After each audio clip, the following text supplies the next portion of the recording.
بسم اللہ الرحمن الرحیم۔ ناظرین، صابر شاکر کی طرف سے السلام علیکم۔ آج ہے جناب 20 نومبر سال 2020، دن ہے جمعۃ المبارک کا۔ آج آپ سے ایک تو افسوسناک خبر ہے، لیکن وہ خبر بھی سنسنی خیزی پیدا کر رہی ہے، اس کے بارے میں بات کرتے ہیں۔ اور پھر دوسری خبر ایک اور ہے، اور وہ ہے سعودی عرب UAE پاکستان کے تعلقات ایک بار پھر کشیدہ ہو چکے ہیں۔ جو بظاہر لگ رہا تھا کہ ٹھیک ہیں، لیکن ابھی تک اطلاعات یہی ہیں کہ جناب وہ تعلقات پھر دوبارہ گمبھیر صورتحال اختیار کرتے جا رہے ہیں۔ اور اس کی وجہ کیا ہے، اس کے پیچھے، اور ہم کیوں کہہ رہے ہیں کہ گمبھیر ہیں اور کیا اشارے مل رہے ہیں، یہ ساری باتیں ہم آپ سے کریں گے اس ویڈیو میں۔ تو پہلی خبر، مولانا علامہ خادم حسین رضوی صاحب اللہ تعالیٰ کو پیارے ہو گئے، انا للہ و انا الیہ راجعون۔ اور تحریک لبیک پاکستان کے وہ سربراہ تھے، اور خاص طور پہ اپنے جوش خطابت کی وجہ سے پہچانے جاتے تھے۔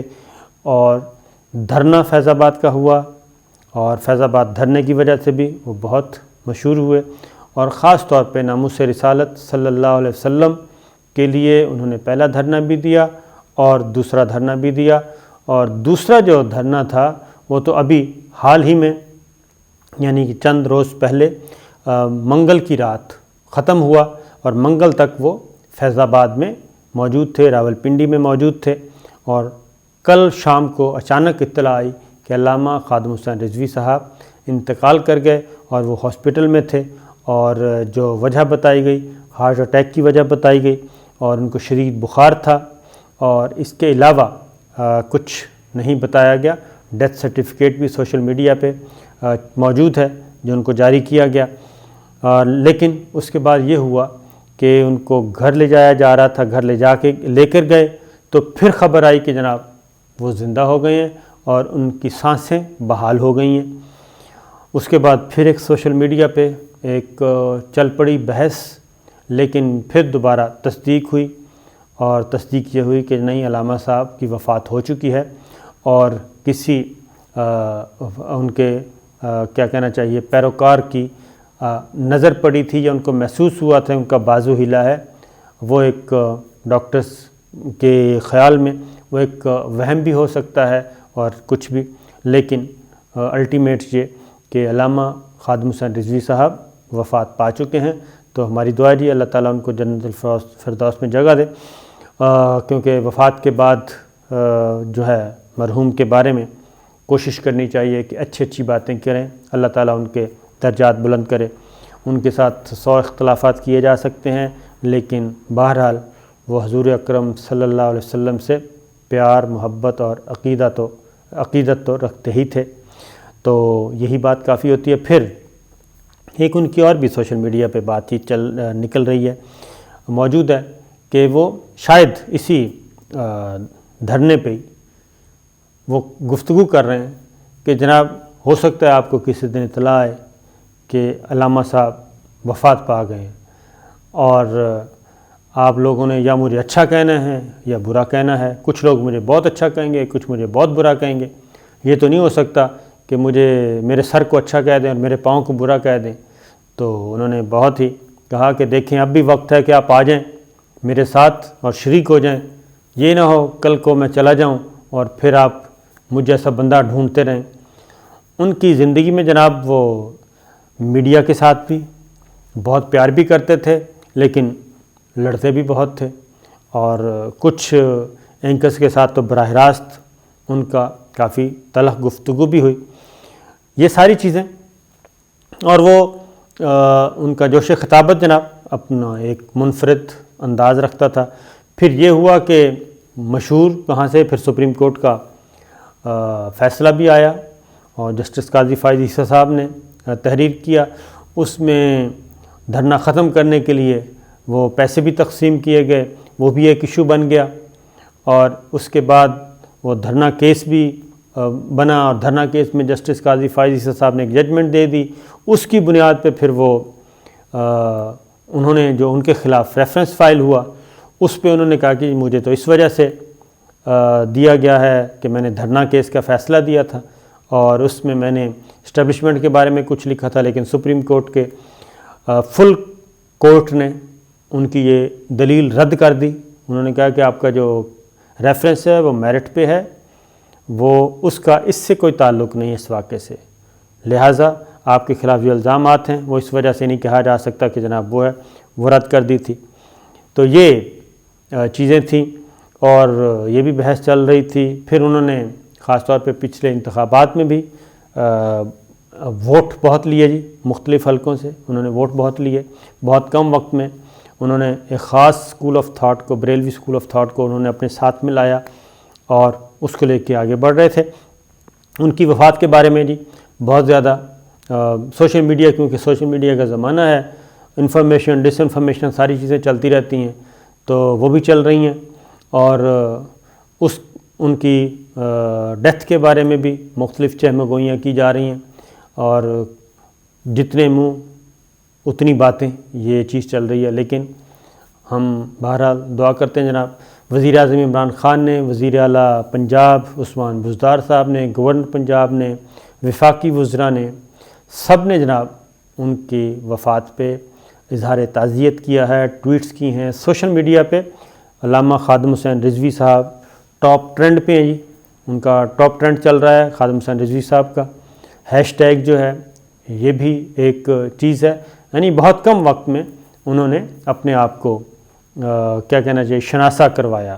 ورنہ تو آپ کو معلوم ہے کہ بریلوی اسکول آف تھاٹ کے مولانا شاہ احمد نورانی صاحب ہوتے تھے. جمعیت علماء پاکستان ان کی جماعت ہے، اب ان کے نورانی صاحب اویس نورانی پی ڈی ایم کا حصہ ہیں. لیکن بہت عرصے بعد، طویل عرصے کے بعد پھر ڈاکٹر طاہر القادری صاحب بھی بریلوی اسکول آف تھاٹ کے تھے، اور خادم حسین رضوی صاحب تو بہت عرصے بعد انہوں نے اس اسکول آف تھاٹ کو اکٹھا کیا. تو خیر جناب ہم دعا کر سکتے ہیں. ظاہر ہے جی زندگی اور موت اللہ تعالیٰ کے اختیار میں ہے. کل نفس ذائقۃ الموت، ہر نفس نے موت کا ذائقہ چکھنا ہے جناب، اور اس کے لیے ہم سب کو تیار رہنا چاہیے اور اپنے اعمال کا جواب دہی کے لیے بھی تیار رہنا چاہیے. تو یہ میں نے کہا آپ سے خبر شیئر کر لوں. دوسری خبر یہ ہے جناب جو کہ اپنی جگہ پہ اہم ہے، وہ ہے کہ سعودی عرب یو اے ای کے ساتھ تعلقات. یو اے ای نے جناب اچانک پاکستان کے 3-4 ملک، جس میں ترکی بھی شامل ہے، افغانستان بھی شامل ہے، ان ملکوں کے جو پہلے وزٹ ویزا بند کیا، پھر ٹورسٹ ویزا بند کیا، اور اب انہوں نے امپلائمنٹ جس کو ورک ویزا کہتے ہیں، یعنی کہ جاب کے لیے جانا، وہ بھی اب بین کر دیا ہے یو اے ای کی گورنمنٹ نے. اور وجہ بظاہر وجہ بتائی گئی کرونا، لیکن جناب کرونا ہے نہیں.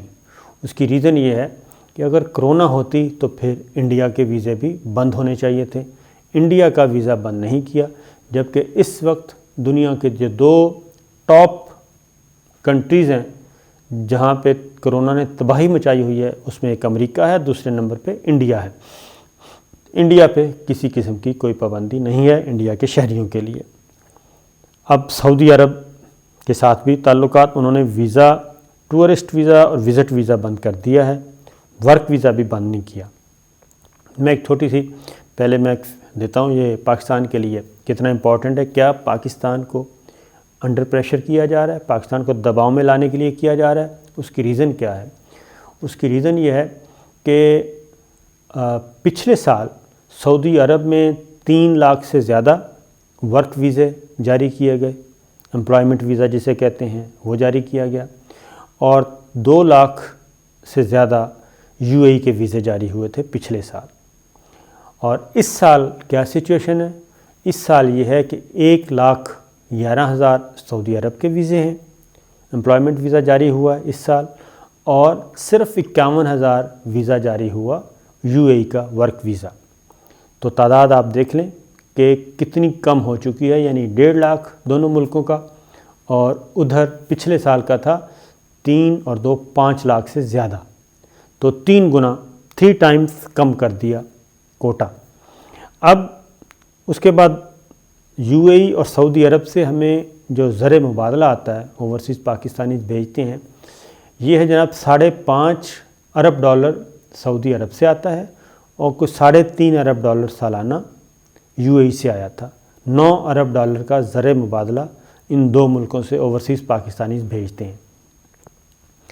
اب یہ اگر سلسلہ رکتا ہے تو اس کا ہر دو صورتوں میں پاکستان پہ منفی اثرت، پاکستان کی معیشت پہ، اور دوسرا یہاں پہ بے روزگاری جو ہے وہ بڑھے گی، کیونکہ لوگوں کی کھپت پاکستان میں بھی ہونی چاہیے، وہ نہیں ہوگی، تو دو حوالوں سے پاکستان پہ یہ پریشر آئے گا۔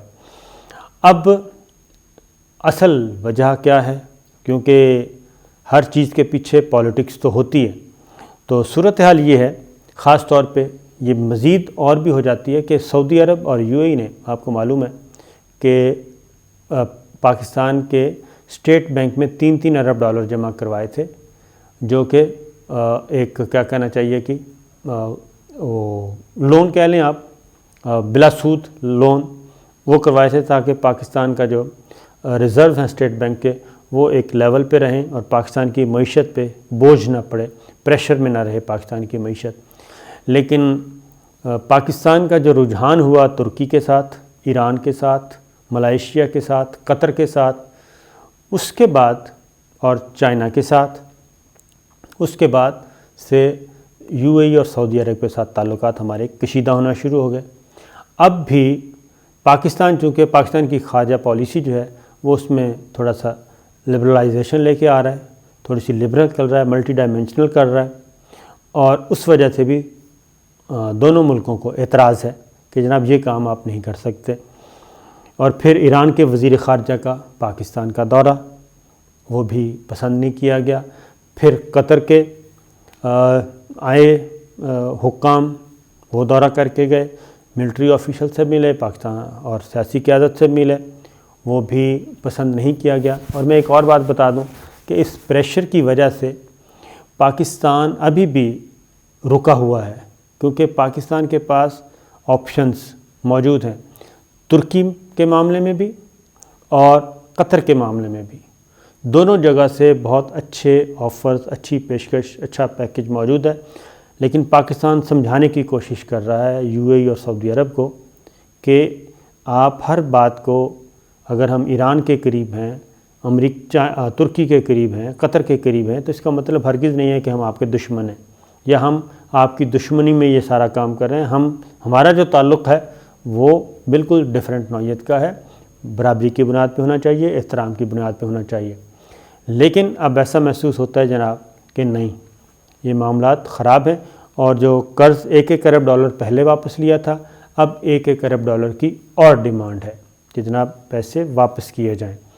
تو پاکستان جو ہے اس نے DGISI گئے تھے اور آرمی چیف بھی گئے تھے، اور اس وقت کہا جا رہا تھا کہ معاملات تھوڑے سے سیٹل ڈاؤن ہو گئے ہیں، لیکن یہ جو تازہ ترین اقدامات کیے گئے ہیں، اس سے ایسا لگتا ہے کہ ایک بار پھر تعلقات پیچیدگی کی طرف جا رہے ہیں، اور اس میں ایک ایلیمنٹ جو ہے وہ اسرائیل کا بھی ہے، اور اس کی ریزن یہ ہے کہ اسرائیل کو تسلیم کرنے کے معاملے میں بھی پاکستان جو ہے وہ بالکل دوسری سوچ لے کے بڑھ رہا ہے، اور پاکستان نے اسرائیل کو تسلیم کرنے سے انکار کیا۔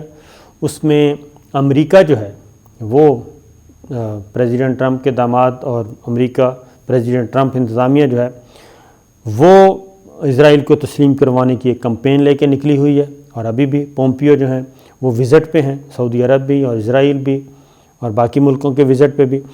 تو ان کی ابھی بھی کوشش ہے کہ جانے سے پہلے اسرائیل کا جو پیکج ہے وہ سارے کا سارا پورا ہو جائے اور اسرائیل کو تسلیم کر لیا جائے۔ تو پاکستان پہ بھی یہ پریشر آیا، لیکن پاکستان نے سعودی عرب کو بھی انکار کیا، اور ادروائز بھی متعلقہ فورمز پہ بتا دیا گیا کہ جناب کھلے عام بتا دیا گیا کہ پاکستان کی جو اسرائیل فلسطین پالیسی ہے وہ بالکل تبدیل نہیں ہوئی، نہ ہو سکتی ہے۔ پاکستان اب بھی اقوام متحدہ کی قراردادوں کے مطابق عمل درآمد چاہتا ہے، جس میں 2 ریاستوں کا قیام شامل ہے، ایک فلسطین کی ریاست اور ایک اسرائیل کی ریاست۔ فلسطینی ریاست کا وہ ایریا ہوگا اور اسرائیل کی ریاست کا بھی وہی ایریا ہوگا جو 1967 سے پہلے کا تھا، اور اس کے بعد اگر اسرائیل نے جس علاقے میں قبضہ کیا ہے وہ خالی کرنا ہوگا، اور بیت المقدس جو ہے وہ فلسطین کا دارالحکومت ہوگا۔